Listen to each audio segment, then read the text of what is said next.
Hey guys, it's time for this week's Upward Devotion. And this week, as we continue to explore faith, we're going to be talking about Joseph. So let's hear from David Ashcraft. Hey guys, I've got a question for you. Who is the greatest basketball player of all time? Who's your GOAT? Most of their articles that I've read say that LeBron James is the greatest basketball player that ever lived. A more important question, who is the greatest of all time in the Bible, in the Old Testament particularly? I think that person is Joseph. Joseph was the grandson of Abraham. He lived in a large Jewish family and spent most of his adult life in Egypt. Joseph believed that God would do exactly what he said he would do, and he believed this his entire life. Joseph says, God is faithful. God called Joseph at an early age. He revealed to him in a dream that he would be a leader over many people. And Joseph remembered this. Now, his life wasn't easy. He lived in a dysfunctional family. His brothers hated him. In fact, they wanted to kill him when he was a teenager. But he remembered that God had called him when he was about 10 years old.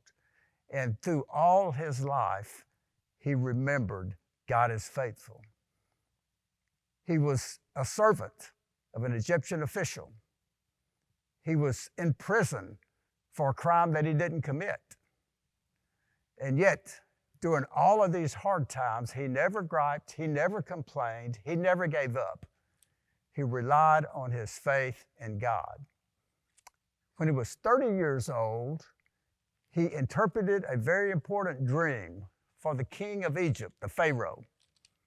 And Pharaoh was so impressed with his abilities that he named him the number 2 person in Egypt over all the people, fulfilling what God had promised him when he was about 10 years old. Now, the interesting part of Joseph's life is when, in a famine that occurred shortly after he became the prime minister of Egypt, his brothers were starving for food. They came from their homeland and asked Joseph to buy food so they could live. Joseph recognized them, but they didn't recognize Joseph. And if you and I had been in that circumstance, I suspect that we might have said, I've got you now. I'm going to get even because you tried to kill me a long time ago. But instead, Joseph forgave them. He sold them the food they needed, and in fact, he gave them their money back. In subsequent visits, he revealed his true identity to them, and eventually he moved his father and all his relatives to Egypt. When somebody asked him, why did you do that? He made the statement, my brothers meant it for evil.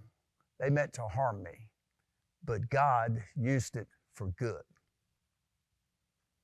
Now, if Joseph could be with us today, given this devotional, say a little pep talk to us, what do you think he might say as the principles to live by? I think the first he would say is that listen to the coach. And as from a spiritual perspective, our coach is God. He's the one that tells us what to do and guides our lives. Second thing he'd say, be a good sport. Use good sportsmanship and live a life that's worthy of your calling. The final thing I think he would say is that if you have not trusted Jesus as your Savior, do so today.